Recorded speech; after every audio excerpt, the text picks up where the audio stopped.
Well, no doubt many of you are wondering why the speaker is so old. Well, the answer is obvious. He hasn't died yet. And why was the speaker chosen? Well, I don't know that either. I like to think that the development department had nothing to do with it. Whatever the reason, I think it's very fitting that I'm sitting here because I see one crowd of faces in the rear not wearing robes, and I know from having educated an army of descendants who really deserves a lot of the honors that are being given to the people up here in front. The sacrifice and the wisdom and the value transfer that comes from one generation to the next can never be underrated. And that gave me enormous pleasure as I looked at this sea of Asian faces to my left.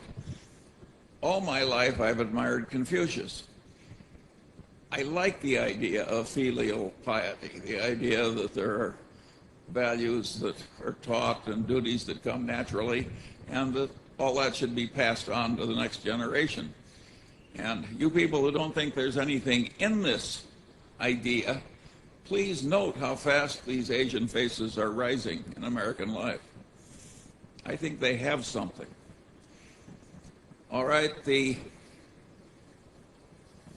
I scratched out a few notes, and I'm going to try and just give an account of some ideas and attitudes that have worked well for me. I don't claim that they're perfect for everybody, although I think many of them are pretty close to universal values, and many of them are can't-fail ideas. What are the core ideas that have helped me? Well, luckily, I got at a very early age the idea that the safest way to try and get what you want is to try and deserve what you want. It's such a simple idea. It's the golden rule, so to speak. You want to deliver to the world what you would buy if you were on the other end. There is no ethos, in my opinion, that is better for any lawyer or any other person to have. By and large, the people who've had this ethos win in life, and they don't win just money, just honors and emoluments. They win the respect, the deserved trust of the people they deal with. And there is huge pleasure in life to be obtained from getting deserved trust. And the way to get it is to deliver what you'd want to buy if the circumstances were reversed. Now, occasionally you find a perfect rogue of a person who dies rich and widely known. But mostly these people are fully understood by the surrounding civilization. And when the cathedral is full of people at the funeral ceremony, most of them are there to celebrate the fact that the person is dead. And that reminds me of the story of the time when one of these people died and the minister said, "It's now time for someone to say something nice about the deceased." And nobody came forward. And nobody came forward. And nobody came forward. And finally one man came up and he said, "Well, his brother was worse." That is not where you want to go. That's not the kind of funeral you want to have. You'll leave entirely the wrong example. A second idea that I got very early was that there's no love that's so right as admiration-based love, and that love should include the instructive dead. Somehow I got that idea, and I've lived with it all my life, and it's been very, very useful to me. A love like that celebrated by Somerset Maugham in his book of Human Bondage, that's a sick kind of love. It's a disease. And if you find yourself in a disease like that, my advice to you is turn around and fix it. eliminated. Another idea that I got, and this may remind you of Confucius too, is that wisdom acquisition was a moral duty. It's not something you do just to advance in life. Wisdom acquisition is a moral duty. And there's a corollary to that proposition, which is very important. It means that you're hooked for lifetime learning. And without lifetime learning, you people are not going to do very well. You are not going to get very far in life based on what you already know. You're going to advance in life by what you're going to learn after you leave here. If you take Berkshire Hathaway, which is certainly one of the best regarded corporations in the world, and it may have the best long-term investment record in the entire history of civilization. The skill that got Berkshire through one decade would not have sufficed to get it through the next decade with the achievements made. Without Warren Buffett being a learning machine, continuous learning machine, the record would have been absolutely impossible. The same is true at lower walks of life. I constantly see people rise in life who were not the smartest, sometimes not even the most diligent, but they are learning machines. They go to bed every night a little wiser than they were when they got up. And boy, does that habit help, particularly when you have a long run ahead of you.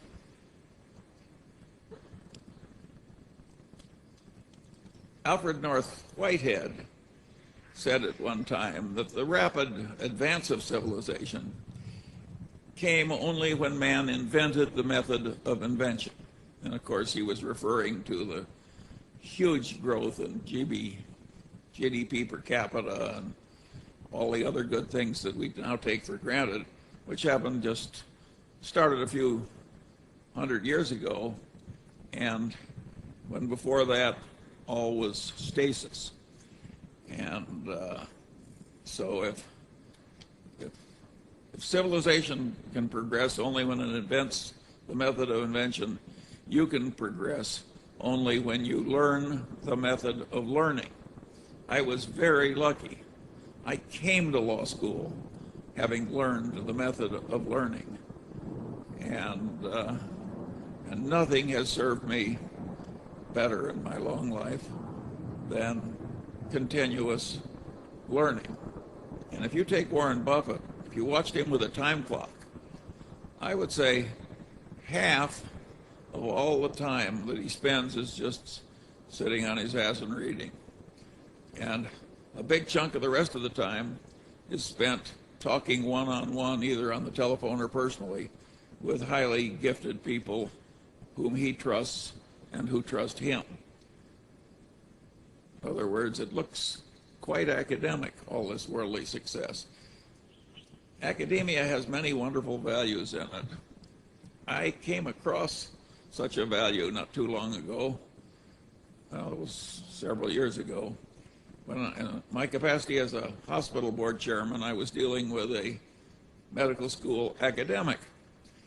And this man, over years of hard work, had made himself know more about bone tumor pathology than almost anybody else in the world, and he wanted to pass this knowledge on to the rest of us, and particularly the people that treat cancer, bone cancer.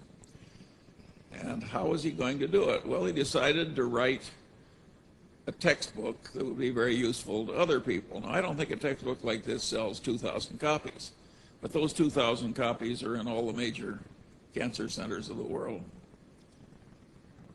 He took a year's sabbatical, and he sat down at his computer, and he had all the slides because he'd saved them and organized them and filed them. And he worked 17 hours a day, 7 days a week, for a year. That was his sabbatical. At the end of the year, he had one of the great bone tumor pathology textbooks of the world. When you're around values like that, you want to pick up as much as you can.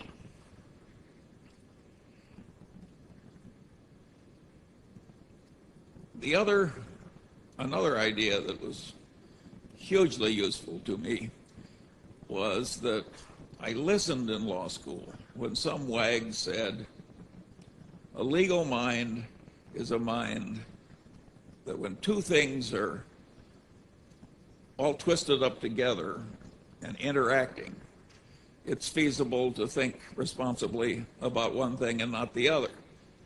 Well, I could see from that one sentence that that was perfectly ridiculous, and it pushed me further into my natural drift, which was into learning all the big ideas and all the big disciplines, so I wouldn't be a perfect damn fool who was trying to think about one aspect of something that couldn't be removed from the totality of the situation in a constructive fashion.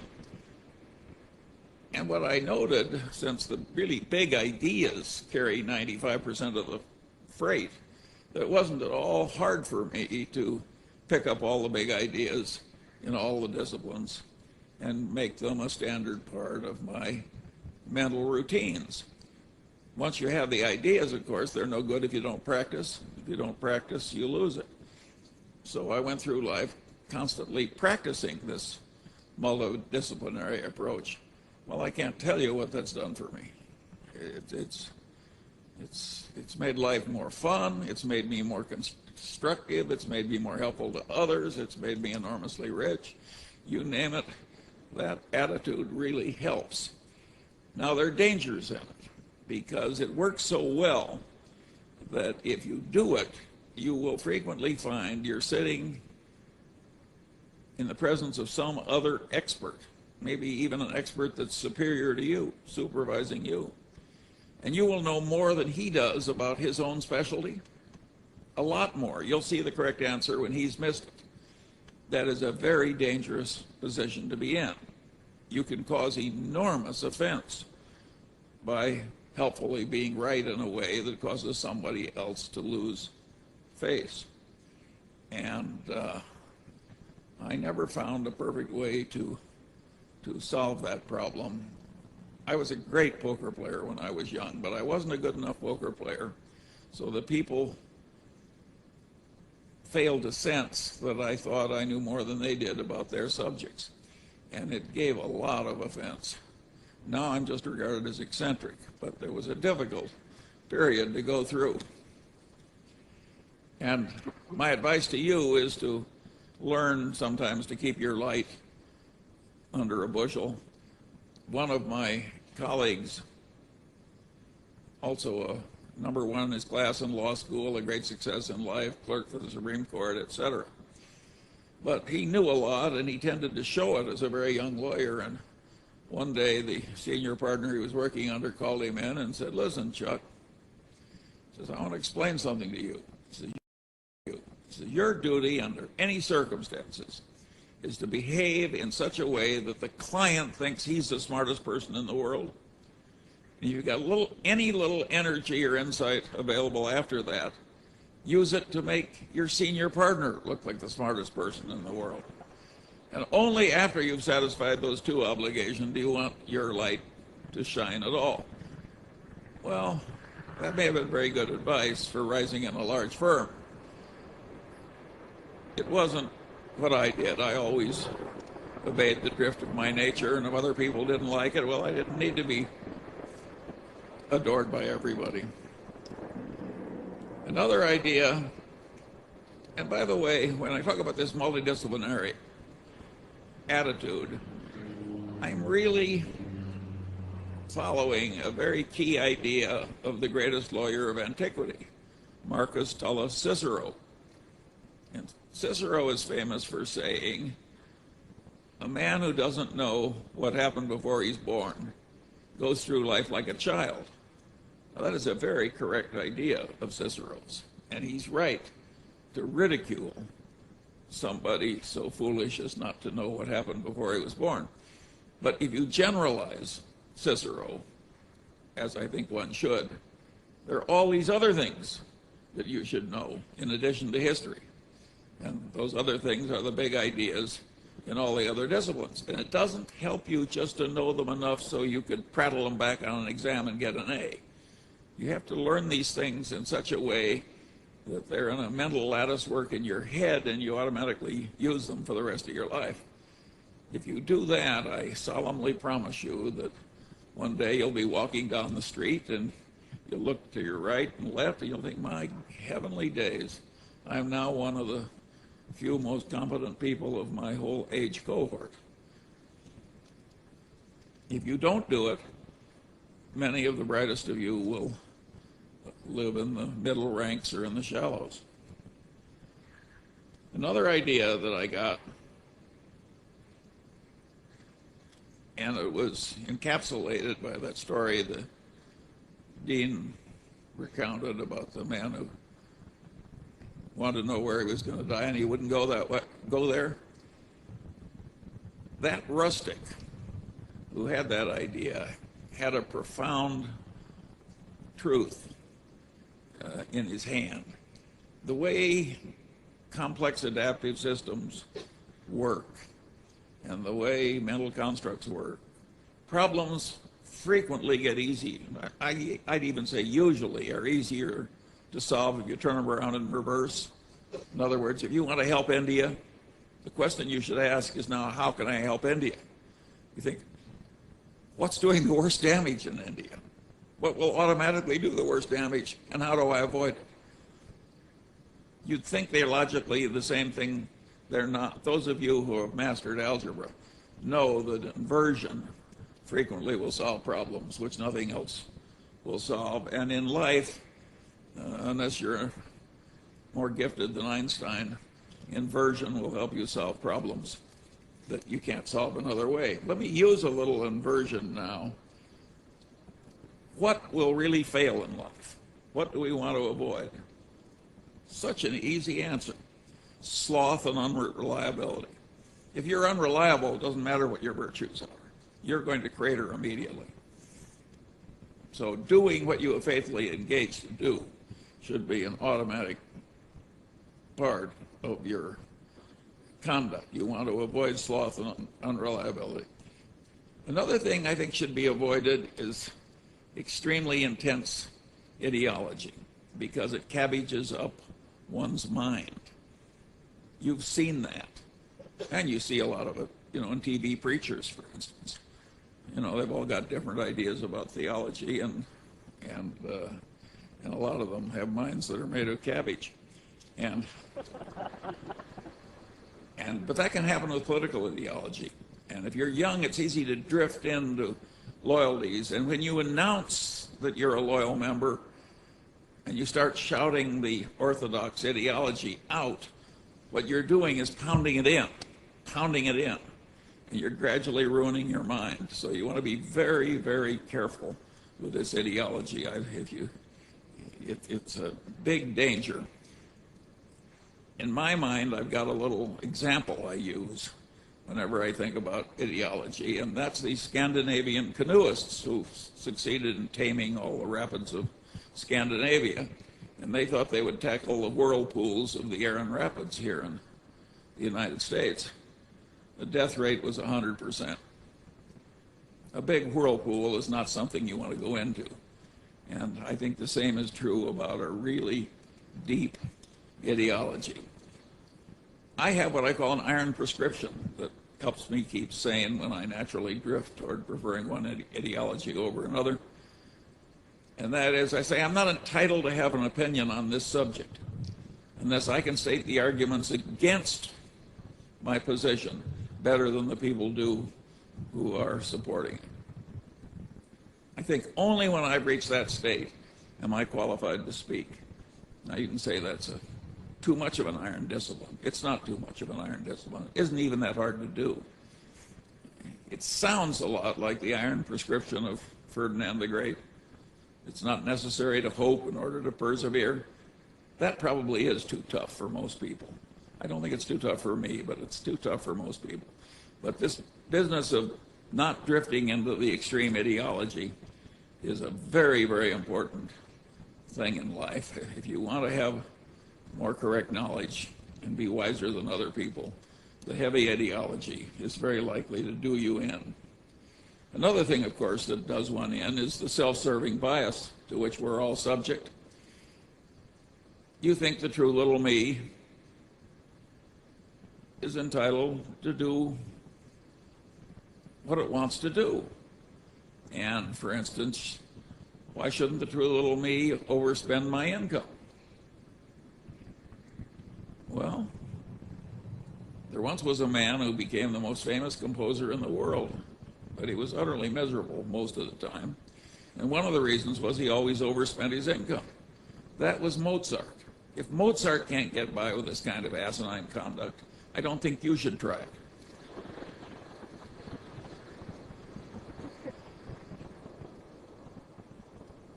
Generally speaking, envy, resentment, revenge, and self-pity are disastrous modes of thoughts.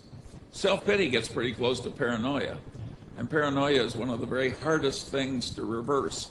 You do not want to drift into self-pity. I have a friend who carried a big stack of Lenin cards, about this thick, and when somebody would make a comment that reflected self-pity, he would take out one of the cards, take the top one off the stack, and hand it to the person. And the card said, "Your story has touched my heart. Never have I heard of anyone with as many misfortunes as you."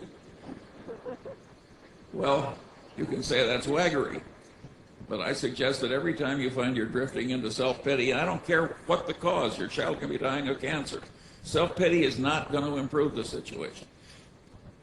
Just give yourself one of those cards. It's a ridiculous way to behave.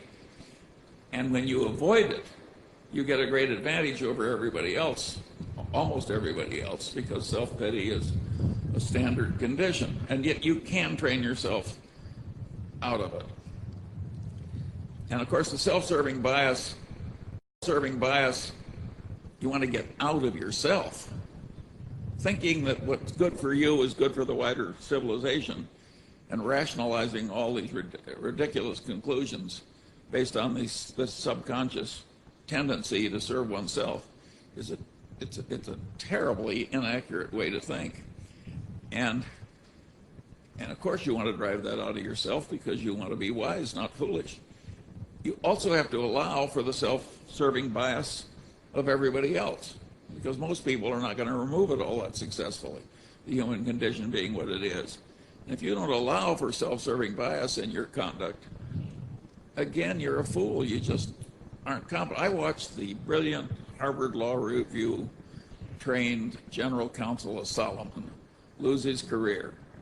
And what he did was, when the CEO was aware that some underling had done something wrong, the general counsel said, "Gee, we don't have any legal duty to report this, but I think it's what we should do. It's our moral duty." And the general counsel was totally correct. But of course it didn't work. It was a very unpleasant thing for the CEO to do, and he put it off and put it off and put it off. And in due course, why the thing eroded into a major scandal, and down went the CEO and the general counsel with him. The correct answer in situations like that was given by Ben Franklin. He says, if you would persuade, appeal to interest, not to reason. The self-serving bias is so extreme. If the general counsel said, look, this can erupt in something that will destroy you, take away your money, take away your status, it's a perfect disaster, it would have worked. You want to appeal to interest.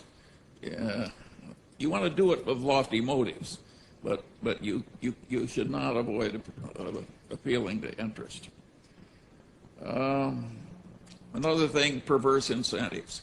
You don't want to be in a perverse incentive system that's causing you to behave more and more foolishly or worse and worse. Incentives are too powerful a controller of human cognition and human behavior. And one of the things you're going to find in some modern law firms is billable hour quotas.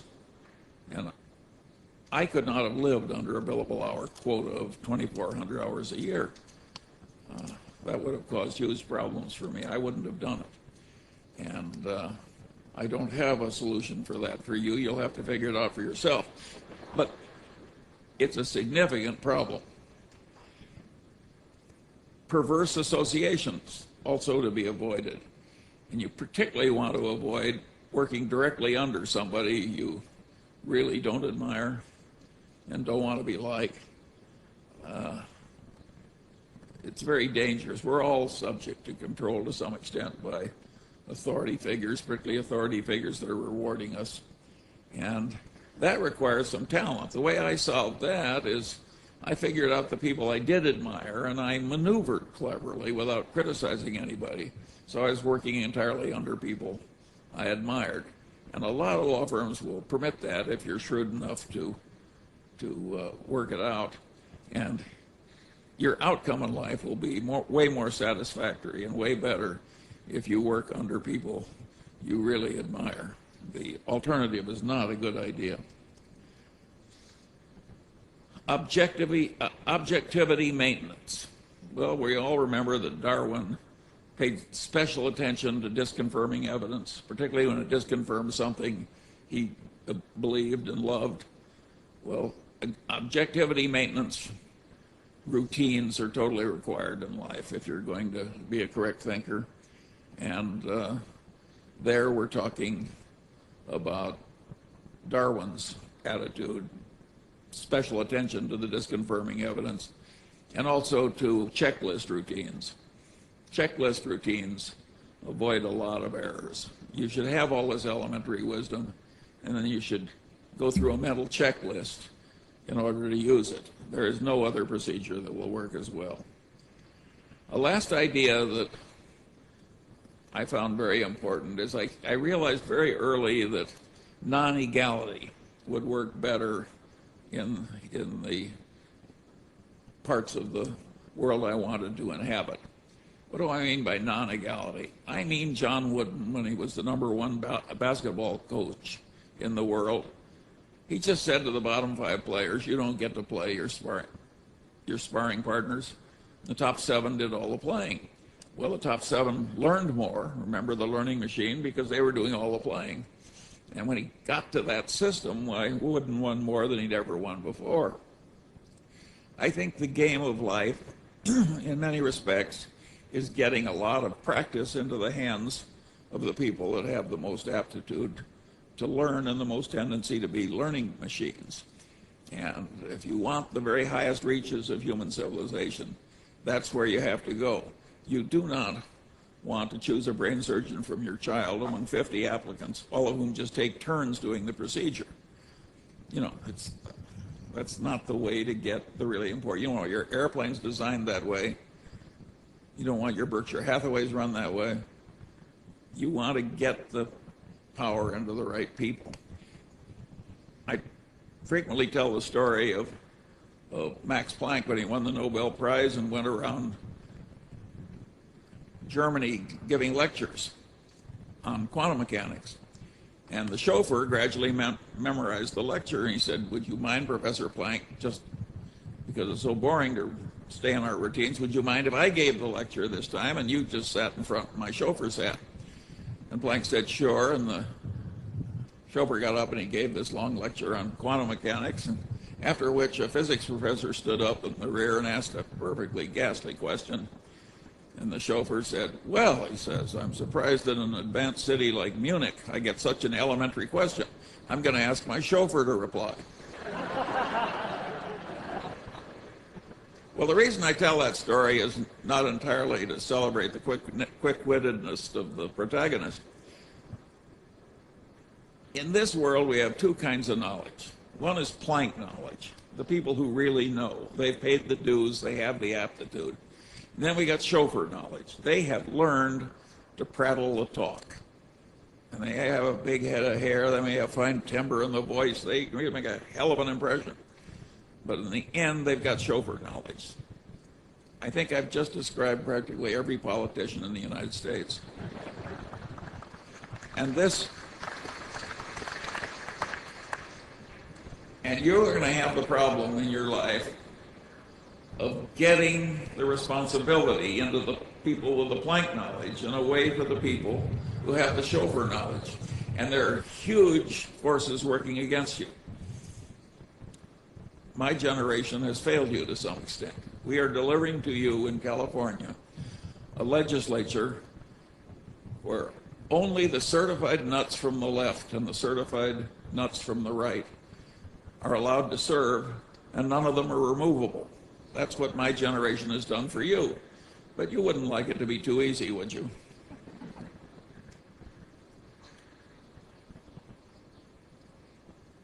Another thing that I found is that an intense interest in the subject is indispensable if you're really going to excel in it.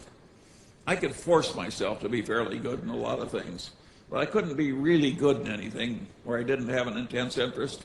So to some extent, you're going to have to follow me in if at all feasible, you want to drift into doing something in which you have a natural interest. Another thing you have to do, of course, is have a lot of assiduity. I like that word because it means sit down on your ass until you do it. And I've had marvelous partners all my life. I think I got them partly because I tried to deserve them, and partly because I was wise enough to select them, and partly maybe there was some luck. But two partners that I chose for one little phase of my life had the following rule when they created a little design build construction team. They sat down and said, two-man partnership, divide everything equally. Here's the rule. Whenever we're behind in our commitments to other people, we will both work 14 hours a day until we're caught up. Well, needless to say, that firm didn't fail. The people died honored and rich. It's such a simple idea. Yeah, it's such a simple idea. Another thing, of course, is life will have terrible blows in it. Horrible blows. Unfair blows. Doesn't matter. And some people recover and others don't. And there I think the attitude of Epictetus is the best. He thought that every mischance in life was an opportunity to behave well. Every mischance in life was an opportunity to learn something. And that your duty was not to be submerged in self-pity, but to utilize the terrible blow in a constructive fashion. That is a very good idea. And you may remember the epitaph which Epictetus left for himself. It said, "Here lies Epictetus, a slave, maimed in body, and the ultimate in poverty and favored of the gods." Well, that's the way Epictetus is now remembered. He's had big consequences. And he was favored of the gods. He was favored because he became wise, and he became manly. Very good idea. I've got a final little idea, because I'm all for prudence as well as opportunism. My grandfather was the only federal judge in his city for nearly 40 years, and I really admired him. I'm his namesake. And I'm Confucian enough that even now I sit here and I'm saying, well, Judge Munger would be pleased to see me here. So I'm Confucian enough all these years after my grandfather is dead to carry the torch for my grandfather's values. And Grandfather Munger was a federal judge at a time when there were no pensions for widows of federal judges. So if he didn't save from his income, my grandmother would have been in penury. And being the kind of man he was, he underspent his income all his life and left her in comfortable circumstances. Along the way, in the 30s, my uncle's bank failed and couldn't reopen. And my grandfather saved the bank by taking over a third of his assets, good assets, and putting them into the bank and taking the horrible assets in exchange. And of course, it did save the bank. And while my grandfather took a loss, he got most of his money back eventually. But I've always remembered the example. And so when I got to college and I came across Hausman, I remembered a little poem from Hausman, and it went something like this. The thoughts of others were light and fleeting, of lovers meeting, luck or fame. Mine were of trouble and mine were steady, and I was ready when trouble came. You can say, who wants to go through life anticipating trouble? Well, I did. All my life I've gone through life anticipating trouble. Here I am well along in my 84th year, and like Epictetus, I've had a favored life. It didn't make me unhappy to anticipate trouble all the time and be ready to perform adequately if trouble came. It didn't hurt me at all. In fact, it helped me. So I quit claim to you, Houseman and Judge Munger. The last idea that I want to give to you as you go out into a profession that is frequently puts a lot of procedure and a lot of precautions and a lot of mumbo jumbo into what it does. This is not the highest form which civilization can reach. The highest form that civilization can reach is a seamless web of deserved trust. Not much procedure, just totally reliable people correctly trusting one another. That's the way an operating room works at the Mayo Clinic. If a bunch of lawyers were to introduce a lot of process, the patients would all die. So never forget, when you're a lawyer, that you may be sold for selling this stuff, but you don't have to buy it. You may be rewarded for selling it, but you don't have to buy it. In your own life, what you want is a seamless web of deserved trust. And if your proposed marriage contract has 47 pages, my suggestion is you not enter. Well, that's enough for one graduation. I hope these ruminations of an old man are useful to you. In the end, I'm like Old Valiant for Truth in Pilgrim's Progress. My sword I leave to him who can wear it.